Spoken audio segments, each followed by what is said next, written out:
Photo పెట్టుకున్నారు రాజశేఖర రెడ్డి గారిది అనే విధంగా ఆయన్ని మించి నేను పనిచేయాలనే ఆలోచనలో భాగంగా జగన్మోహన్ రెడ్డి గారు రాజకీయాలకు వచ్చినారు తప్ప వీళ్ళలాగా వాళ్ళకు పెడదామా వీళ్ళకి పెడదామా వాళ్ళని తండించామా వీళ్ళని తండించామా లేదు వాళ్ళకు ద్రోహం చేద్దామా వీళ్ళకి ద్రోహం చేద్దామా నమ్మిన వాళ్ళకి ద్రోహం చేస్తామా నమ్మి అంటొచ్చిన వాళ్ళకి ద్రోహం చేద్దామా వాళ్ళకి ఏదో విధంగా అయినటువంటి మీటింగులు పెట్టేసి వాళ్ళకే శత్రుత్వం పెంచేసి వాళ్ళ పార్టీని వీక్ చేద్దామా వాళ్ళ పార్టీని వీక్ చేసి ఆ నాయకుడు ఒక్కడు మన దగ్గర ఉంటే చాలు మన పార్టీని మనం కాపాడుకోవచ్చు అనే విధంగా చేద్దామనే ఆలోచన జగన్మోహన్ రెడ్డి గారికి ఏ ఒక్క రోజు కూడా లేదు. కేవలం ఆంధ్రప్రదేశ్ లో నేను నాయకుడుగా మా పార్టీ తరఫున ఉండాలి, మా పార్టీ తరఫున ప్రజలను మెప్పించాలి, మా కేడర్ను మెప్పించాలి, మెప్పించిన తర్వాత నేను అధికారంలోకి రావాలి అనే ఆలోచనలో పార్టీ పెట్టి ముందుకు వచ్చినటువంటి నాయకుడు మోహన్ రెడ్డి గారు తప్ప మనము ఎవరినో ఒకరిని ఆసరా తీసుకుందాం, తర్వాత మనం పదవిలోకి వచ్చాం, ఆ పదవిలోకి వచ్చిన తర్వాత వచ్చిన వాళ్ళని తొక్కేచ్చాం, ఆ తర్వాత ఇంకో పార్టీని కలుపుకుందాం,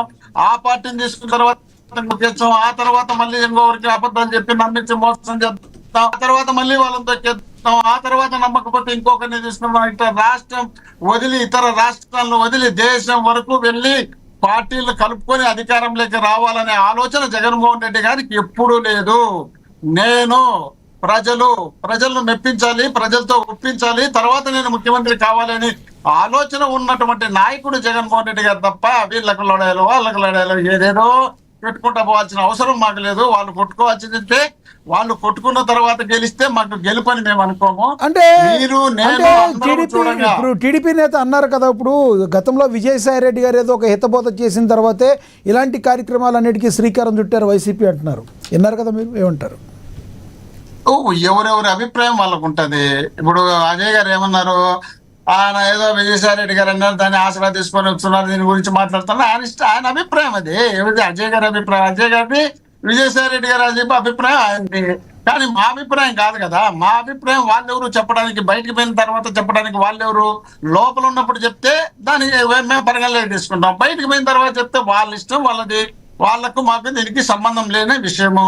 కాబట్టి మేము ఇంతవరకు చెప్పినది, జగన్మోహన్ రెడ్డి గారు ఈ రాష్ట్రంలో వాళ్ళందరూ కలిసి జనసేన, టీడీపీ, బీజేపీ, ఇండైరెక్ట్ గా కాంగ్రెస్ ను, ఇంకా ఇండైరెక్ట్ గా ఇతర సన్న పార్టీలను, కమ్యూనిస్టులు కావచ్చు, కేపాల్ కావచ్చు, లేక ఆయన ఐఏఎస్ లో కానీ పెట్టారు కదా ఆయన కావచ్చు, ఇలాంటి వాళ్ళందరినీ కలుపుకొని వీళ్ళు డైరెక్ట్ ఇండైరెక్ట్ అధికారంలోకి రావడానికి ప్రయత్నం చేసిన అభ్యంతరంలో మేము వీళ్ళందరినీ కలిపి ఓడించి అధికారంలోకి వచ్చినప్పుడే జగన్మోహన్ రెడ్డి అనే ఆయన ఈ రాష్ట్రానికి నాయకుడుగా ఇంతకుముందు ఏ విధంగా 2019లో ప్రమాణ స్వీకారం చేసినారో అదే విధంగా ప్రమాణ స్వీకారం 2029లో చేయాలనే ఉద్దేశం తప్ప వాళ్ళను పట్టుకుందామా వీళ్ళను పట్టుకుందామా. సరే ఏంటి, వర్షాకాల సమావేశాలు ప్రారంభమయ్యాయి, శాసనసభకి ఈసారి హాజరవుతారా అంటే అదేది లేదు, మేము ఓన్లీ మండలంలోనే ఉంటామన్నట్టుగా కూడా తెలుస్తుంది. శాసనసభకు వెళ్ళరా మీరేక?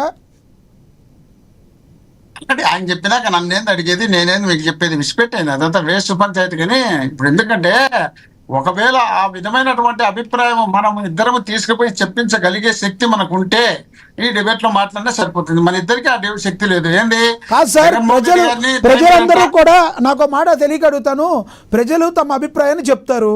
ప్రజలు డైరెక్ట్గా వెళ్ళి జగన్మోహన్ రెడ్డి గారికో, ముఖ్యమంత్రి గారికో, పవన్ కళ్యాణ్ గారితో చెప్తారా? చెప్పరు. ప్రజలకి ప్రభుత్వానికి మధ్య వారధిగా ఉండే మీడియా ద్వారా అడిగితే అనేక మంది అడిగితే ఆ అధినాయకుడికి తెలుస్తుంది, అలాగే మీ నేతకు కూడా తెలుస్తుందేమో. అడిగే హక్కు కూడా లేదని మీరు మమ్మల్ని ఇప్పుడు నోరు నొక్కేస్తే రేపొద్దున మీరు సీఎం అయిన తర్వాత మా నోరు ఏం తెరవనిస్తారు మీరు? వాళ్ళిద్దరూ కలిసి 30 నిమిషాల పైన మాట్లాడినారు. నేను ఒకనే. ఇంకా సోదరుడు అయ్యప్ప గారు కొంచెం హెచ్చు తక్కువ పవన్ కళ్యాణ్ గారిని ఏదో విధంగా చేసుకుంటూ వచ్చాడు. కానీ నన్ను మాట్లాడకపోతే ఎట్లప్ప? నన్ను మాట్లాడిచ్చండి, మళ్ళీ అడగని లాస్ట్ క్వశ్చన్ లో నా ఈ మధ్యలోనే విజయ్ ఏమంటున్నాడు, అజయ్ ఇట్లా పెడతాడు అంటే నేనేదో పొగట్టినట్టు, వాళ్ళ తిన్న నేనేదో తిట్టినట్టు ముందుకు వస్తున్నాడు. కానీ నేను కొంచెం మాట్లాడేది ఏమండి, ఇప్పుడు జగన్మోహన్ రెడ్డి గారు గెలిచిన తర్వాత ప్రతిపక్షం ఇమ్మన్నారు, ప్రతిపక్షం ఏమో మీకు అవకాశం లేదు ఏమో అన్నారు. సరే, మీరు ప్రతిపక్షం ఇచ్చేది ఎందుకు? హోదా కోసం అనే విధంగా మీరు అనుకుంటున్నారు. నాకు హోదా వద్దయ్యా, కనీసం నాకు టైం ఇస్తామని చెప్పండి, వస్తామన్నారు. గుండెల మీద చేసుకొని చెప్పండి లక్ష్మణ గారు. మీరు వాళ్ళందరూ వద్దులే, 40% ఓట్లు వచ్చినటువంటి ఒక పార్టీ 3 పార్టీలు కలిపి 4వ పార్టీని కూడా కలుపుకొని వచ్చినటువంటి 54% వాళ్ళకు వచ్చి అధికారంలోకి 164 సీట్లతో వస్తే ఆల్టర్నేటివ్ అక్కడ మాట్లాడాల్సిన, అంటే పక్షాన మాట్లాడాల్సినటువంటి వ్యక్తి ఏది? ప్రతిపక్ష పార్టీనే కదా. ప్రతిపక్ష పార్టీ మాట్లాడాల్సి వచ్చినప్పుడు నాకు సమయం ఇవ్వండి అయ్యా, నేను వచ్చి మాట్లాడతాను అంటే వీళ్ళు క్యాబినెట్ మినిస్టర్లతో పాటు ఎమ్మెల్యేలతో పాటు ఎన్నిసార్లు ఎన్ని రకాలుగా మీరు ఎమ్మెల్యే, మీకు ఎమ్మెల్యే టైమే ఇస్తాం మేము, మీకు వచ్చే టైం ఇయ్యము అన్న తర్వాత రెండోది వీళ్ళు నాయకులుగా ఇప్పుడు అక్కడ సభా నాయకులుగా కూర్చుంటారు కదా, ప్లస్ అధ్యక్ష స్థానంలో కూర్చుంటారు కదా, వాళ్ళు ఏ విధమైనటువంటి ప్రవర్తనతో ఈ ఎన్నికల రిజల్ట్ కన్నా ముందు మాట్లాడినారు అనేది కూడా ఇక్కడ మనం ఆలోచన చేయాలి కదా. ఇది ఆలోచన చేయడంతో పాటు ఇప్పుడు జరుగుతున్నటువంటి అసెంబ్లీ ఆ అసెంబ్లీలో వీళ్ళ పార్టీ లీడర్లు వీళ్ళు అక్కడ మాట్లాడుతున్నటువంటి సందర్భం వచ్చినప్పుడు ఆ సభాధ్యక్షులుగా ఉన్నటువంటి వ్యక్తులు చప్పట్లు కొట్టి బలిస్తే వైఎస్ఆర్సీపీ పార్టీ నాయకులు అసెంబ్లీకి వచ్చే టైం ఇయ్యరు కాబట్టి మేము రావడం లేదని ఏదైతే అజయ్ గారు కాసేపు ఆగండి. అజయ్ గారు కాసేపు లక్ష్మీనాథ్ గారు మీరు ఫెయిల్ అయినట్టేనా? అజయ్ గారు కాసేపు ఆగండి. ఎందుకు సార్? కాదు మోహన్ రెడ్డి గారు ఆయన ఏదో అడుగుతున్నారు కాబట్టి ఆయన వాయిస్ ఎదురు మీరు మాట్లాడితేనే ఫెయిల్ అయిపోయినట్ట పాస్ అయినట్టు ఎవరు పాస్ ఎవరు ఫెయిల్ ఎవరు చెప్పగలరు చెప్పండి. ఒకటి అజయ్ గారు ఒక్క నిమిషం సార్, ఒక్క నిమిషం. అజయ్ గారు మోహన్ రెడ్డి గారు ఇందాడ ఏం మాట్లాడలేదు కదా, ఆయన టైంలో ఆయన మాట్లాడినవ్వండి. మీరు ఏదైనా ఉంటే నోట్ చేసుకోండి, మీకు నేను ఇస్తాను అప్పుడు మాట్లాడదురు. కానీ మోహన్ రెడ్డి గారు మీరు కంటిన్యూ చేయండి. అజయ్ గారు మీకు ఇస్తాను. ఇప్పుడు అతను ఎట్లా అంటే ఏదన్నా సబ్జెక్ట్ మాట్లాడేటప్పుడు డిస్టర్బ్ చేస్తే అది డైవర్ట్ అయిపోతుంది అనే ఉద్దేశంలో భాగంగా అతను వస్తారు. అట్లా నాకు తెలుసు, నేను కూడా రాసుకునే మ్యాటర్ సుమారు ఇంత రాదు. మీరు కూడా అలాగే చేస్తారు కదా? కాదు మీరు కూడా గతంలో కానీ ఇప్పుడు కానీ అప్పుడైనా చేస్తారు చేయరా? నన్ను ఒక్కటి లక్ష్మీనాథ్ గారు నాకు ఇవ్వాల్సిన టైం ఇస్తేనో నేను మాట్లాడేప్పుడు అబ్జెక్షన్ చేయకపోతేనో నా జీవితంలో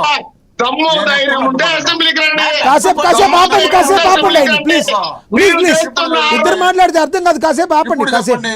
అజయ్ గారు ఆయన మాట్లాడేటప్పుడు బ్రహ్మాండంగా మాట్లాడా, విధ్వంసం పాలన మేమే అనలే, నేను అనలేగా చాలా ఉన్నాయి. విధ్వంసం పాలన మేము బ్రహ్మాండంగా పరిపాలన చేస్తున్నాం, ప్రజారంజక పాలన చేస్తున్నాం, రేపులు చేసినా మేము పట్టించుకోము, మర్డర్లు చేసినా మేము పట్టించుకోము, డ్రగ్స్ మద్యం తాగి వచ్చి అమ్మాయిలు డాక్టర్లు ఉంటారు చూడు, డాక్టర్లు వాళ్ళ మీద కార్లేసి ఇదే సార్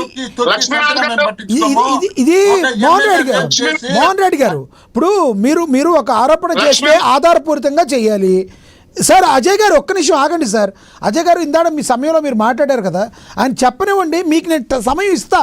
ఆయన ఏమన్నారు మీరు ఖండించి మళ్ళీ మాట్లాడతారు, కానీ క్రాస్ టాకింగ్ చేస్తే అర్థం కాదు, దాని తప్పితే ఇంకేం లేదు. ఆయన మాట్లాడేటప్పుడు మీరు ఏమైతే అన్నారో నోట్ చేసుకోండి, మీరు మాట్లాడి మీకు సమయం ఇస్తాను నేను. ఎస్ మోహన్ రెడ్డి గారు ఒకటి చెప్పండి సార్, ఏదైతే ఇప్పుడు మీరు చెప్పారో ఈ అసెంబ్లీకి సంబంధించిన విషయంలో కూడా గతంలో ఎంతోమందిని డైరెక్ట్గా చంద్రబాబు గతంలో ప్రతిపక్షంగా ఉన్నప్పుడు కూడా నారా భువనేశ్వర్ గారిని డైరెక్ట్గా మీ కొడాలి నాని మాట్లాడినప్పుడు కూడా ఇలాంటి వాళ్ళు మాట్లాడినప్పుడు ఏ రకంగా అయితే ప్రవర్తించారో అదే ప్రవర్తన మాకు ఎదురవుతుందేమో అని భయపడి మీరు వెళ్ళటం మానేశారా? మమ్మల్ని ఏమన్నా అంటారేమో అని భయపడుతున్నారా జగన్మోహన్ రెడ్డి గారు? మనం ఒక్కటి తెలుసుకోవాలా, ఒక్కొక్క క్యారెక్టర్ ఒక్కొక్కరికి ఉంటుంది. జగన్మోహన్ రెడ్డి అనే వ్యక్తికి ఎలాంటి క్యారెక్టర్ ఉంది అనేది వాళ్ళకేం తెలుసున్నా కానీ మీరు తెలుసుకోండి ఒకసారి. చెప్పండి. రాష్ట్రం కేంద్రం మొత్తం అన్ని కలిసి వచ్చి జగన్మోహన్ రెడ్డి గారి మీద దాడి చేస్తామని చెప్పిన దేశంలోని అత్యంత పవర్ఫుల్ సోనియా గాంధీ గారు డైరెక్ట్ చెప్పిన మీసం మెలేసి బయటకు వచ్చి రాజీనామా చేసి ఎన్నికల్లో పోటీ చేస్తే వీళ్ళందరూ కలిసి తెలుగుదేశము, బీజేపీ, పోలీసులు, కమ్యూనిస్టులు వీళ్ళు అందరూ కలిసి కడప ఎన్నికల్లో వచ్చే 5,45,000 పైబడి గెలిచినటువంటి మగాడబ్బా. సార్ నేను అడిగితే మీరు అడిగానంటారు కానీ మీ దగ్గరికి ఎవరు రావట్లేదంటే మీలో ఏదైనా లోపం ఉన్నట్టు కాదా? ఒక్క మాట మనకు అది ఏమవుతుందంటే అయ్యప్ప గారు చెప్పాలి దీనికి ఆన్సర్. ఏమవుతుందంటే లక్ష్మీనాథ్ గారికి ఏమైనా ఆలోచన తక్కువేమో అనుకుంటారు. ఎందుకంటారంటే ఈ మాట 5,45,000